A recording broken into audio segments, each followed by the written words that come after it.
WVUA FM, Tuscaloosa.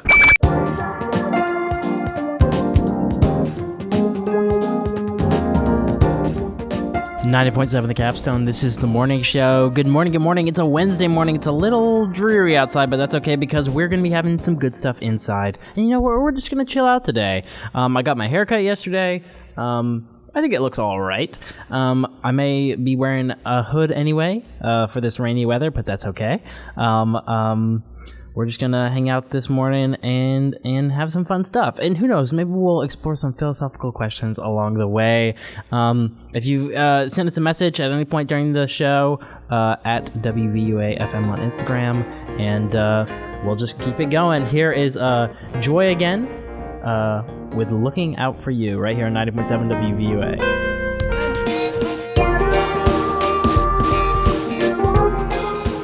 WVUA FM, Tuscaloosa.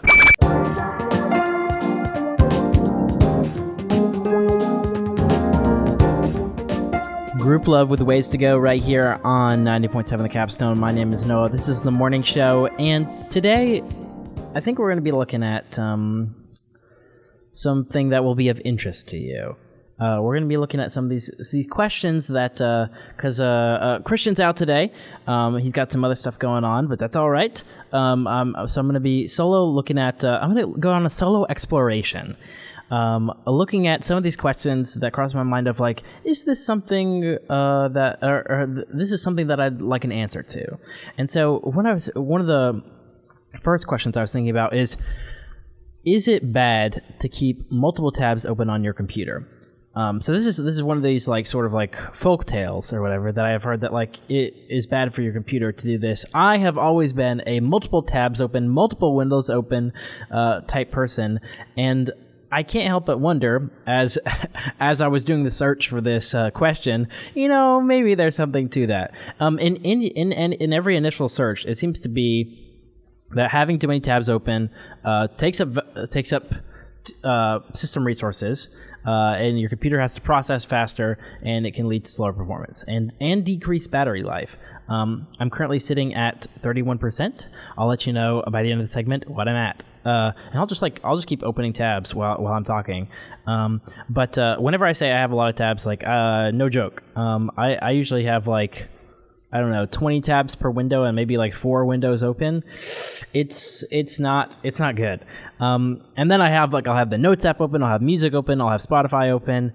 It's very intense. But I'm a big tabs person because it's like I keep the reason why I do it is that it's like each little tab is a little thought, and I keep it open until the thought is complete, until the task is complete. And sometimes some of these tasks have been on here for like weeks. Just something I've been like, I'm going to come back to that and work on it. But it seems to be, let's see, we have an article from the Windows Club that says closing previous closed tabs is better. Every program or software that we open on our computer uses computer processing power, and just the more you do it, the more it is. So it does seem to be that it will be bad to have a bunch of tabs open. And so, I don't know. I don't know that I'm necessarily going to change anything of how I do things, but at least I am more aware that this is, in fact, a real thing. So I suppose I cannot doubt it any longer. We're going to be looking at some things like this today, talking about some things as we do some solo exploration here on the morning show. We'll be back. Going to play some music. Here's Parasite by BB Club.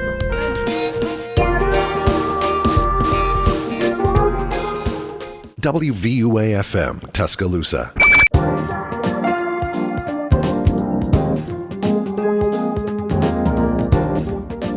My name is Noah, and today we're looking at we're doing a bit of a solo exploration.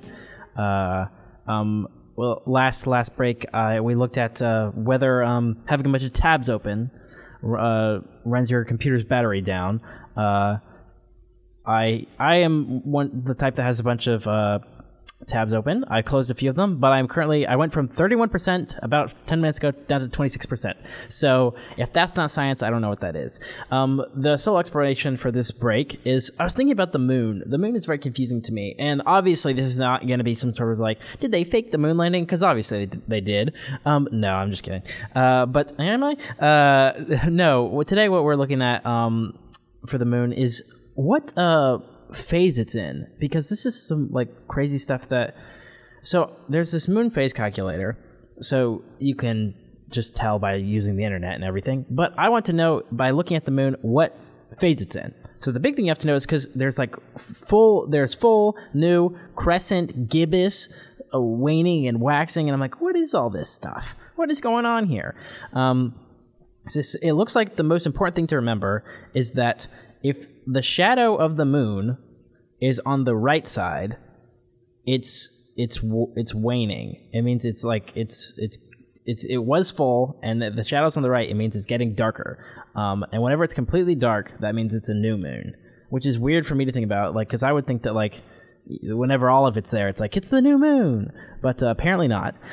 So when it's full, that means you see the whole thing. I mean, we all know that. Look, there's a full moon up in the sky. And then the shadow's going to start creeping from the right. It's going to become, they got all these goofy names. Waning gibbous is what happens next. Then third quarter, then waning crescent. But that's going to be whenever you get the little crescent moon, the typical moon shape, on the left side, like at the little bright spot, that means that it's getting darker. And whenever you get it on the right side, that means it's getting lighter. You're seeing more of it. And obviously that's not all the correct... I'm sure that wouldn't be the correct astronomy talk to be like, it's not actually getting darker. It's just like where its position is. But whatever. The big thing to remember is if it's the shadow's on the right side, it's waning. And if the shadow's on the left side, it's waxing, which means it's getting to be more full. Waning, less full, waxing, more full. So... I'm going to try to remember that, and there will be a quiz at the end of the show, so don't forget. This is a solo exploration here on the morning show, but don't worry. We'll keep you updated on everything else that's going on in the universe, in the university as it comes. We'll be back before too long. Going to play you some music. Here's Slack Times right here on 90.7 WVUA.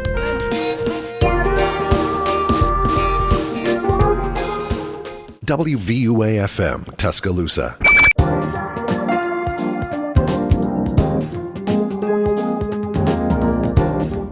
I'm having a bit of an identity crisis lately. I feel like I have to keep saying my name just in case I forget. Because I'm either having an identity crisis or memory loss. I can't quite remember, but it's one or the other.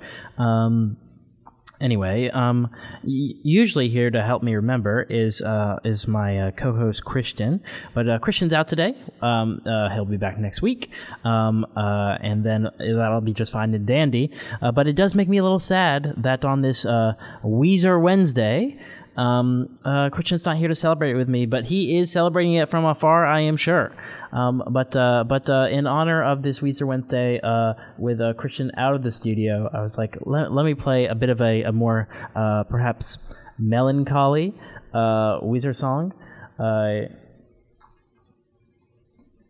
to sort of fit the mood, perhaps. So I'm gonna play you some Endless Bummer here on the morning show so that way we can think together that Christian, come back soon. So here's Endless Bummer by Weezer on your Weezer Wednesday. We're playing Weezer music every hour of the morning show here on Wednesday. So let's get right to it. Endless Bummer by Weezer.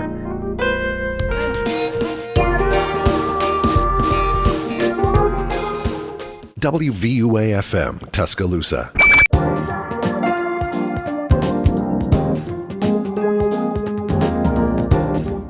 The morning show. We're kind of just chilling out today.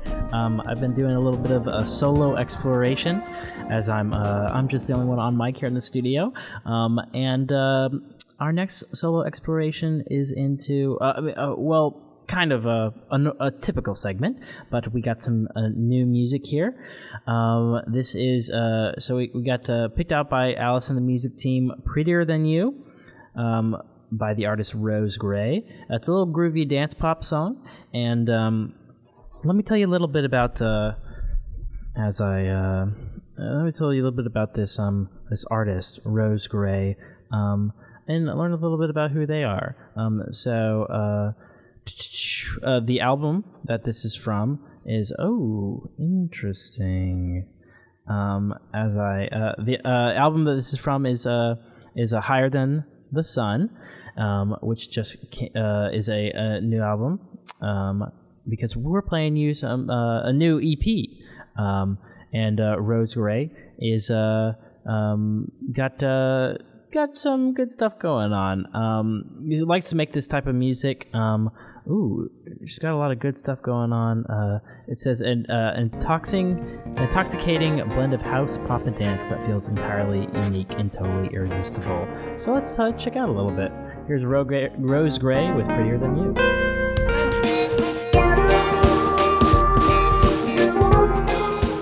WVUA FM, Tuscaloosa.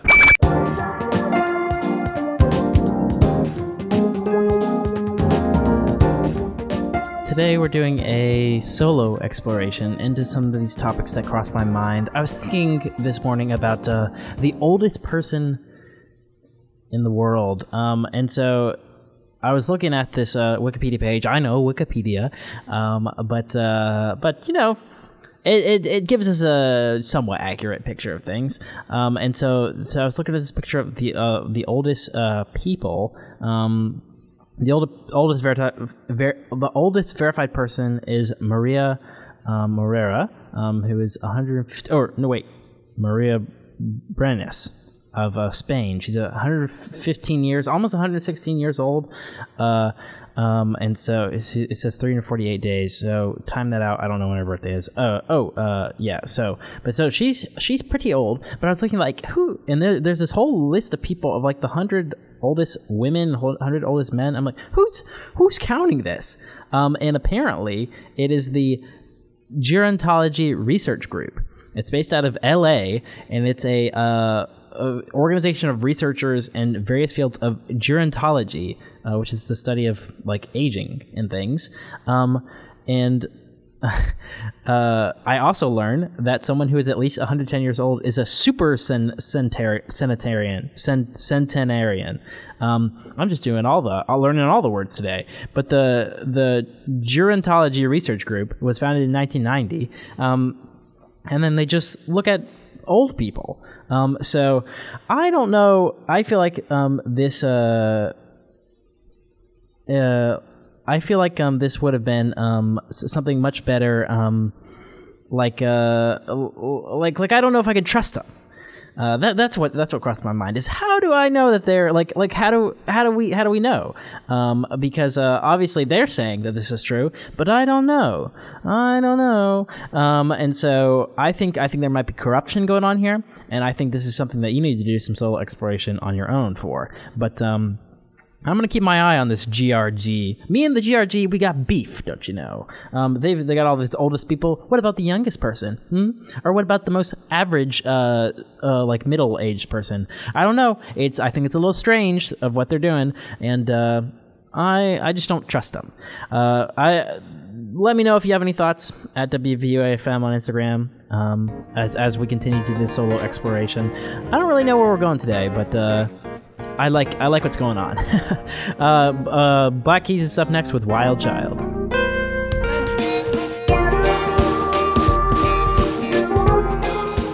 WVUA FM, Tuscaloosa.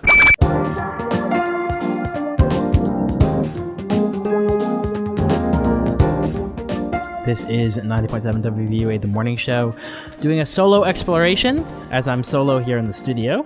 I was thinking about Santa hats, and how did they all come about and get to be and everything, and so it seems who we have to thank, and I feel like I had heard this before, is Thomas Nast. He's a cartoonist from the mid-1800s, and he drew a picture of Santa Claus, one of the, which sort of defined how we think of Santa Claus. He's got a big white beard and everything, and he drew him wearing a Peleus hat.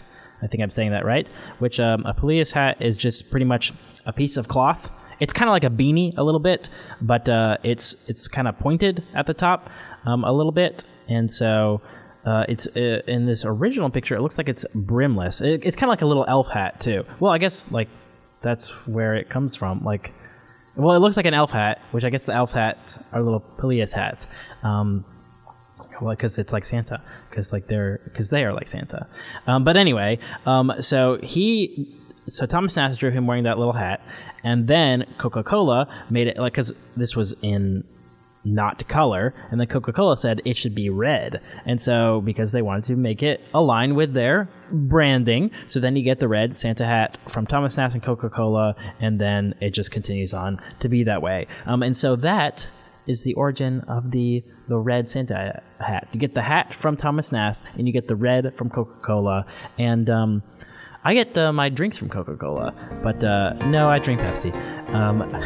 This is 90.7 The Capstone, the morning show, doing some solo exploration. Encourage you to do some solo exploration on your own. Here's the Cars. I'm not the one. WVUA FM, Tuscaloosa.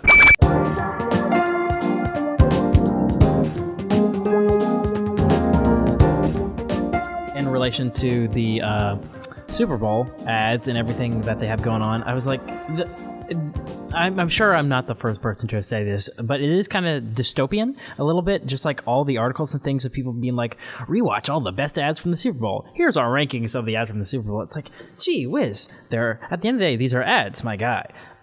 So it's just like, what the heck? People are sort of just paying, like giving all their time and money to these ads and these companies, and it's like, do we have anything better to do? I mean, surely not. But I don't know. Like, it's inherent, and me talking about it, of course, is just adding more to it. But what are we doing? Why are we spending so much? I mean, at the end of the day, like, what else is there to talk about? I mean, you can talk about, and I guess perhaps this is interesting to advertising folks or for people who like to rate these types of things. But for the general human being, this was the first time that I had like sat down and watched through the whole Super Bowl, and I was just like, I mean, is that it? You hear all these things about all this stuff or whatever, and several of these articles mention like that 1984 Apple ad that was really influential. But I'm like, is this? I don't know. Is the Super Bowl even that effective anymore? Maybe, maybe not. 100 million people, that's a lot of people, but I'm done with that. I'm done with that. I want to turn a page and to look at something that is actually, I know is good, and that is Weezer Wednesday, right here on 90.7 WVUA. Every Wednesday morning show, we're playing you some Weezer Wednesday, and I just want a good song, a good happy song, one that is like, I know is good and I know is amazing. All of them are good and all of them are amazing, but one of the most good and most amazing is Buddy Holly by Weezer. We're going to play it right now because, you know what, it's Weezer Wednesday, and that's what we like to do here. All right, we're going to get right to it. Buddy Holly by Weezer here on Weezer Wednesday.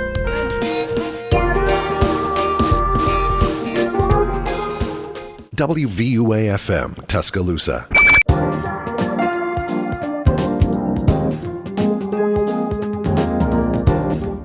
Sarah Beth Nelson, 511 Days here on the morning show. My name is Noah, and looking at some random things today, just whatever piques my interest. I was looking at this at U.S. currency and what the highest denomination of U.S. currency was in history. And it was about there's a $10,000 bill. There's 500, 1,000, 5,000, and 10,000. And I saw this. This is on the USA.gov's website. It said they are still so those no longer issues bills in the larger denominations, but they are still legal tender and may still be in circulation. And I was like, hang on a second. When did these go out of circulation? And I did some more researching, and those bigger bills from the $500 up to the $10,000 were in circulation in printing until 1969. So that's only like 50 years ago that they stopped making these astronomically large bills. And I don't know, I just thought it was like, I guess that makes sense technically, but I'm here thinking that these bills were like in the early like 1900s or something. But 1970, like that's like crazy to think that like there are people like normal average human beings that are alive today, like my grandparents who are like, yeah, I remember when there were $100,000 bills with Woodrow Wilson that we just threw around like everything. No, I'm sure they all the rich people had them and everything. But that is interesting to think about. Just that they It does say they were last printed in 1945, so that does put it some older stuff. But it says they were issued until 1969. So I don't know. That is some interesting stuff, because I knew that these existed. That's why I was looking it up and everything. But I didn't realize that they were in circulation for so long and everything. And that you can still, if you have one, you can go buy something with it today. Though I'm sure they're all with collectors and everything. But if you've got a $100,000 bill lying around, go get you some snacks or something. Here's Bash and Pop, Bad News, here on 90.7 The Capstone. WVUA FM, Tuscaloosa.